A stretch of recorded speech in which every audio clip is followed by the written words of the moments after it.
I might also add that a strategic visioning is not a definitive guide for the elected officials to use as this is what must happen, this is exactly where we're going to go, and you have to follow that.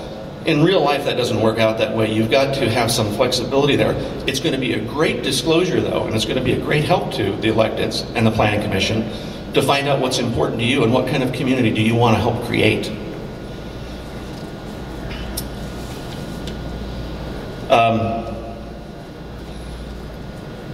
One other thing that comes out of this personal development course they talk about is that that human beings are something called teleological. Have you ever heard of that before? Teleological, I'll give you an example of that. If I say a bright, vibrant rainbow, a big dish of chocolate chunk ice cream, a black cat.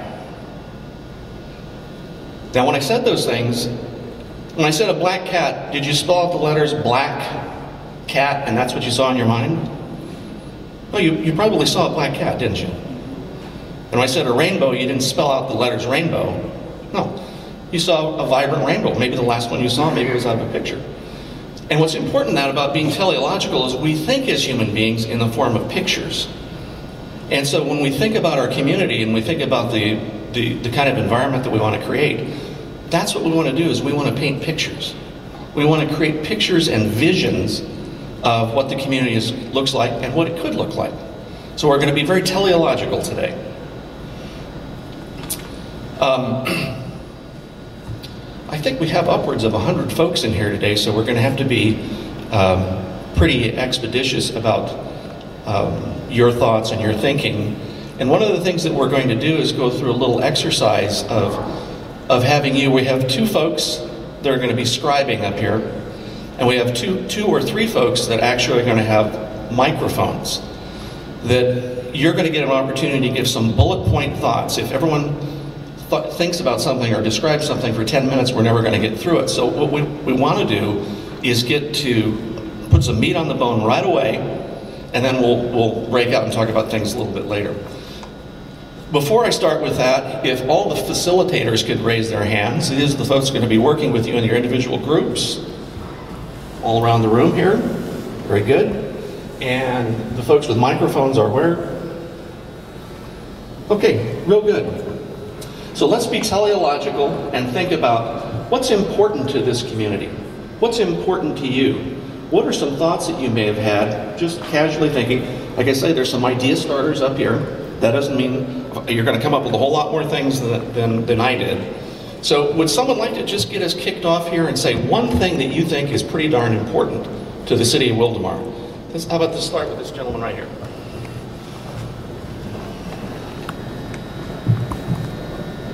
One of the things I was thinking about is having our own energy sources. So like wind or solar, but that we have a community that doesn't rely on external energy.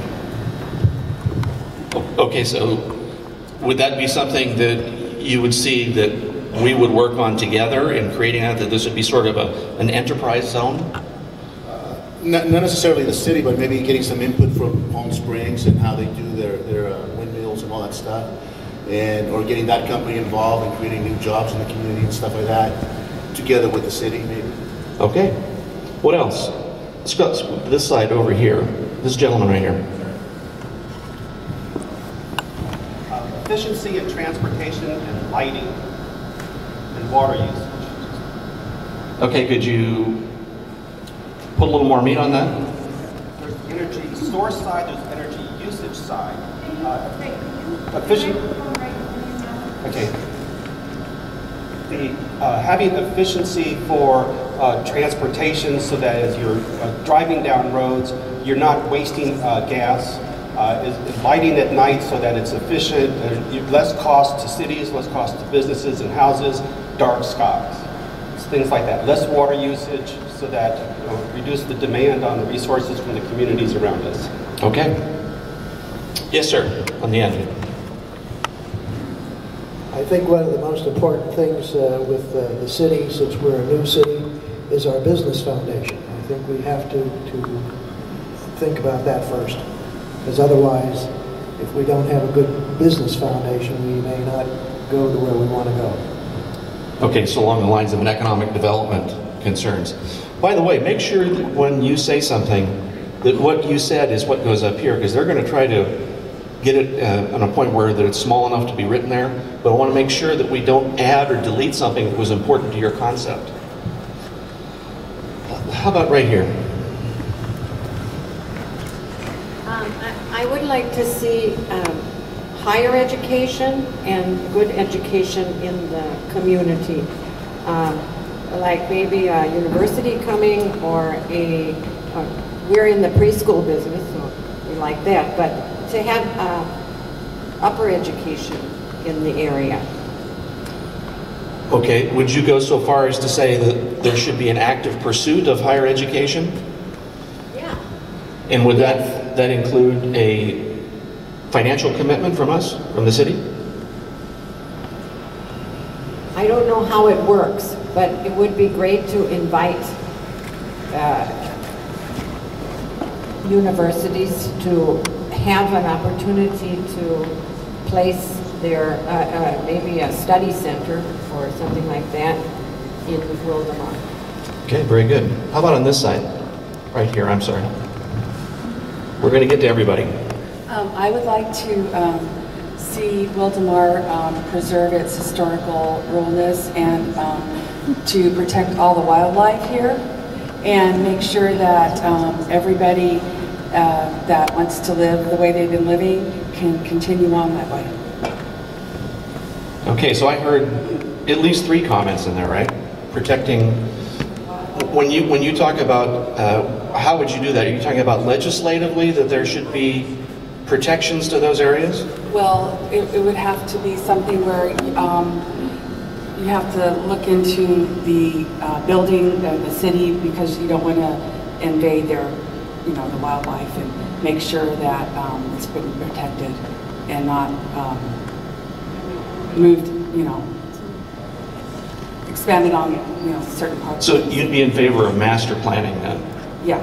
Okay, very good. Okay, I'm going to try to go back and forth here. This gentleman.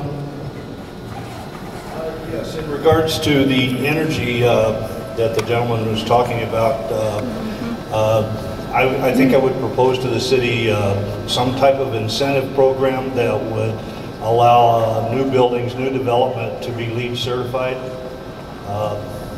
And secondarily, the connections, city connections, new community centers, parks, and the connectivity of those elements through bicycle, pedestrian, and equestrian use. Does everybody know what LEED certified is? It's would you like to go ahead and tell them? It's a way of measuring, and this is oversimplified, kind of how green a structure is, how self-sufficient it is, how much it takes advantage of light and insulation. And it goes, I think it's silver, gold, platinum. There's very few buildings in the world that are actually platinum, and they're almost self-sustaining. They recycle their own water, they recycle energy, they do all kinds of things. Okay, very good. Now I'm back to this side. Yes, sir, in back. Yeah, I'd like to see beautification. Okay, hang on. Get the mic. Brad? Yes, with Proposition 1A, high-speed rail is coming to Wildomar. Now, if it doesn't pass, it's coming soon thereafter. I'd like to see a nice terminal in Wildomar where they actually trade stops. And I'm very much concerned about how we look to the people that come through our city, and they come through on the freeway, and they will come through on the high-speed rail. So everything done along the freeway needs to be at its prettiest. Okay, thank you. Let's take this gentleman here because I caused some confusion. I'm extremely interested in the beautification of our streets and along the freeway areas. It seems that as they pass through on the freeways and our major roads, they really need a lot of sprucing up. Okay. Let's